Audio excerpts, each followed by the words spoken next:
Hello there, everybody. I'm meteorologist Cassie Knoll, and for our Wednesday forecast, again today, seeing much better weather than what we've seen so far this week. That's because the moisture from Invest 99L has now lifted off towards the north and the northeast away from the Suncoast, giving us much lower rain chances today and of course much more in the way of sunshine as well. Our winds are also now out of the west and the northwest, so because of that, we're still seeing enough moisture coming on shore to where we'll maintain about a 20 to 30% chance of just an isolated shower, maybe a rumble of thunder here and there. Any rain that you do see should be pretty brief in nature though, because those winds out of the west and the northwest are gusting as high as 15 to 20 miles an hour, so that'll keep things moving along today.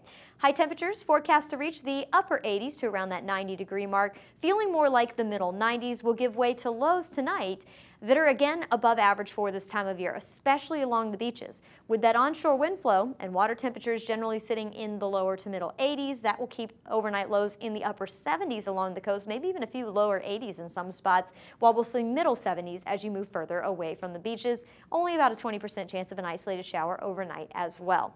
Now, the big news today is that we now have the third hurricane of the 2015 Atlantic hurricane season. This is now Hurricane Joaquin, swirling about 200 miles or so to the east-northeast of the Bahamas. Now, the system is slowly drifting down towards the west-southwest, so it's going to be getting very, very close to the islands by the end of the week. It's also forecast to continue strengthening as well, possibly reaching Category 2 or maybe Category 3 status. For this reason, hurricane watches and warnings are in effect for the Bahamas. We're also watching this system out here, Invest 90L, for some potential development by the end of the week too. Neither of these systems are forecast to directly impact the Suncoast, but indirectly, Joaquin actually will help to pull down some drier air here into the Sunshine State, making it feel a bit more like fall as we move into the weekend. So here's how we're seeing it shape up with your 7-day forecast. Again, rain chances hovering in that 10 to 20% range all the way into the weekend. The drier air arrives by Saturday and Sunday, so it'll feel much more comfortable outside, but we will see those breezy winds kicking up thanks to that tighter pressure gradient